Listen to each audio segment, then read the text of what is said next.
అమ్మా, ఇంకొకసారి మీకు మనం చేస్తున్నాను, జాగ్రత్తగానండి. పిల్లల విషయంలో దయచేసి అశ్రద్ధ చేయకండి. ఎందుకంటే ఇప్పుడున్న తరంలో, నా చిన్నప్పుడైతే పెద్దవారు ముసలోళ్ళు గడ్డం పెంచుకున్నటువంటి వాళ్ళు గంజాయి తాగేవారు. ఆ గంజాయి కూడా ఎలా తాగేవారంటే, ఒక గొట్టం ఉంటుంది, మట్టి గొట్టం, మట్టి కుండతో చేసే గొట్టం. ఆ గొట్టంలో కొంచెం అది పెట్టి, ఏంటది,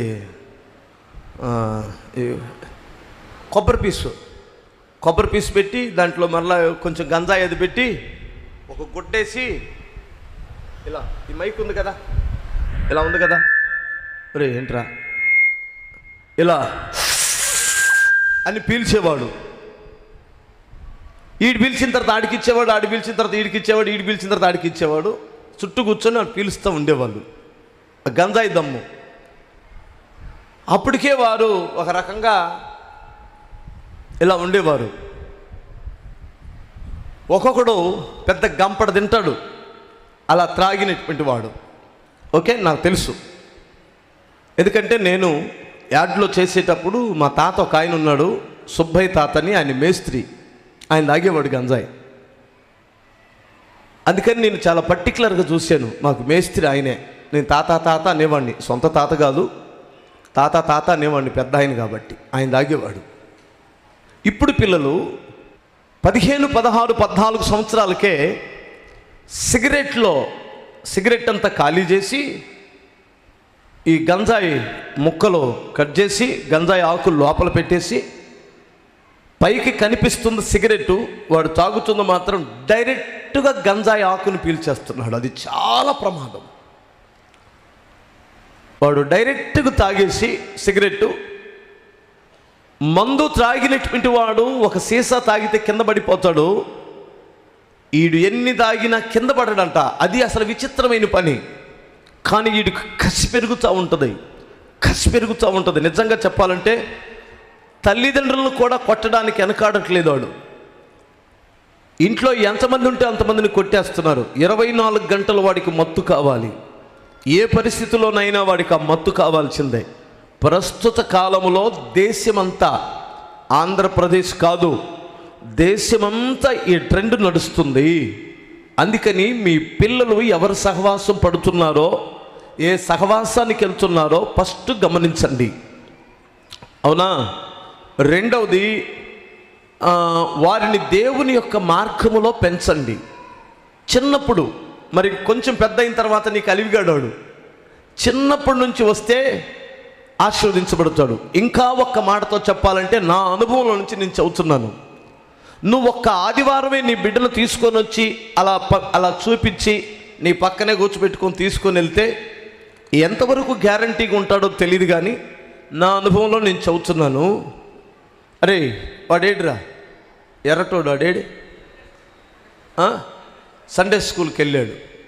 ఆడండి ఎంతగా పాడయ్యాడంటే అంతగా పాడయ్యాడు. వాడి ఫ్రెండ్స్ యొక్క భుజాల మీద డ్యాన్స్ అనమాట. మందు ఇలా త్రాగుతూ, వాడి వయసు ఎంతో తెలుసా? 14 సంవత్సరాలు. ఫ్రెండ్స్ భుజాల మీద ఎక్కి అక్కడ డ్యాన్సు. వాడు డ్యాన్స్ చేస్తుంటే కింద ఒక రకమైన పొగ పెట్టడం, అర్థమవుతుందా? డీజే బాక్సుల ముందు డ్యాన్స్ చేస్తూ వీడియోలు తీసి పెట్టేవాడు వాడు. ఆ తల్లిదండ్రులు ఎంతగా కన్నీరు కార్చారంటే అంతగా కన్నీరు కార్చారు. చివరికి తండ్రి అంటే వాడికి బద్ధశత్రువు ఎవరంటే తన తండ్రే. వాళ్ళ తండ్రిని చంపడానికి వాడు వెనకాడట్లేదు. అంటే అంత పగతో ఉన్నాడు. తట్టుకోలేక ఆ పిల్లవాడిని తీసుకొని వచ్చి ఇంట్లో నుంచి వెళ్ళిపోయాడు. వాడు ఇక ఇంట్లో నుంచి వెళ్ళిపోయి, ఈ అమ్మ నాకొద్దు, ఈ తండ్రి అసలు ఇలాంటి దుర్మార్గుల కడుపులో నేను పుట్టానా అని వెళ్ళిపోయాడు. ఎందుకు వెళ్ళిపోయాడు తెలుసా? వాడు తల్లి తండ్రి, నాయన నువ్వు చేస్తుంది తప్పు పనిరా, ఈ వయసులో చదువుకోవాల్సిన వయసులో చెడిపోతున్నావేంట్రా అని చెప్పినందుకు వాడు అంత పగ పెంచుకున్నాడు. చివరికి అక్కడ తిరిగి ఇక్కడ తిరిగి ఎక్కడ అన్నం లేక చివరికి వాడికి తెలిసిన స్థలం, సండే స్కూల్కి వచ్చిన స్థలం దేవుని మందిరం కనుక ఇక్కడికి వచ్చాడు వాడు. హల్లెలూయా. ఇక్కడికి వచ్చిన తర్వాత అండి వాడు మారాడు. చూడండి ఇప్పుడు 4 నెలలు అవుతుంది, పాలన్న నీ దగ్గరే పనిచేస్తాడు లే. ఆయన మేస్త్రి ఎవరైనా తొలుగుతారు కానీ పక్కకి పనిలో నుండి వాడు తొలగటల్లా. వాడి దగ్గర ఒక సెల్ ఫోన్ ఉండేది, తెలుసుగా ఈ సెల్ ఫోను. దాన్ని నిర్దాక్షిణంగా అమ్మాడు. ఎందుకో తెలుసా? వాడు ఎక్కడో తన్నులు తిని పళ్ళు ఎరగొట్టుకున్నాడు. ఇక్కడ ముందు పళ్ళే పోయినాయి. నేను అడిగాను, ఏంట్రా సెల్లు అమ్ముకున్నావంట కదా, ఏం చేసుకుంటున్నావా డబ్బులు అన్నాను. అన్నా పళ్ళు కట్టించుకోవడానికి అమ్ముకున్నాను అన్నాడు. మరి రోజు సెల్లు చూడాలి కదరా నువ్వు అంటే, ఇంకొద్దన్నా నాకు సెల్లు, పళ్ళు ఉంటే చాలు అన్నాడు. హల్లెలూయా.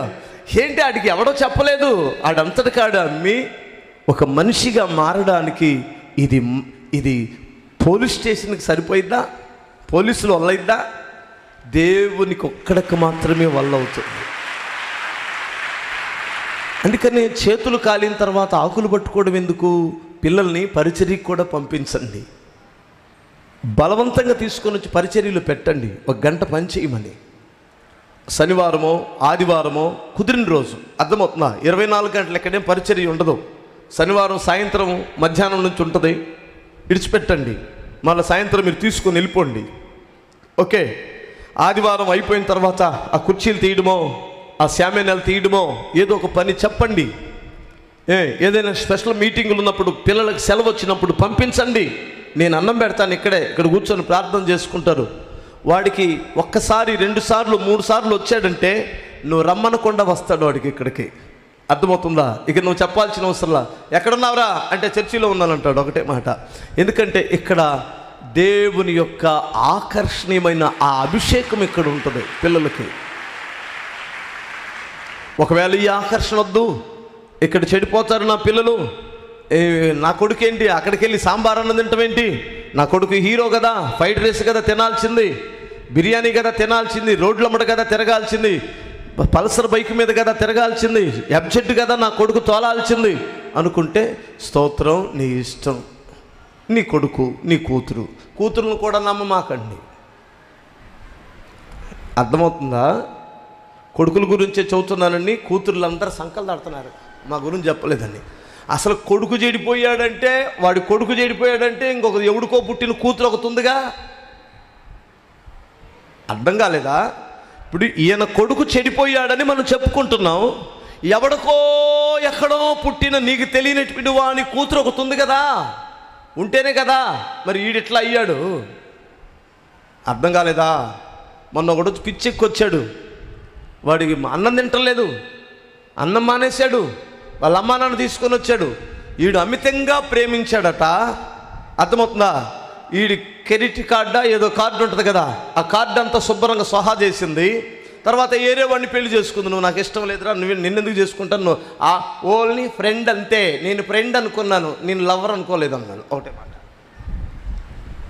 పెళ్లి చేసేసి వెళ్ళిపోయింది. ఈడేమనుకున్నాడంటే ఈడు నా లవర్ అనుకున్నాడు. ఈడు ఆ అమ్మాయి ఏమనుకుందంటే ఫ్రెండ్ అనుకుంది. ఫ్రెండ్ అనుకొని బిర్యానీ తిన్నదాడి దగ్గర, ఫ్రెండ్ అనుకొని సెల్ ఫోన్ కొనిపించుకుంది, ఫ్రెండ్ అనుకొని ఇంకా ఏదేదో పనులన్నీ ఆడ ఖర్చులన్నీ పెట్టించేసింది. అర్థమవుతుందా? ఎంత కంతిరి పిల్లంటే, ఫ్రెండ్ దగ్గర సెల్ ఫోన్లా, ఫ్రెండ్ దగ్గర బిర్యానీలా, ఫ్రెండ్ దగ్గర ఐస్ క్రీమ్ పార్లర్కి వెళ్ళడమా. ఆయన కొంప ఆరిసిందిగా ఈ లూసిఫర్ పిల్ల. అర్థమవుతుందా? ఇప్పుడు నాశనమైంది ఎవడో, వీడికి పిల్లను కూడా ఎవడెవడో. ఎందుకంటే ఆ బాధలో లైట్గా దాగి, అన్నా నాకు చెప్పొద్దన్నా, ఇక మన లైఫ్ అయిపోయినట్టేనన్నా, మన లైఫ్ పండన్. పిచ్చాడు. ఆ అమ్మాయికి ఉన్న ధైర్యం వీడికి లేదు, ఈ పిచ్చి పనికి మాలినోడికి వీడికి లేదు. అదేమో ధైర్యంగా పెళ్లి చేసుకొని వెళ్ళిపోయింది. ఈడంట ఖండన అయిపోయిందంట. ఇక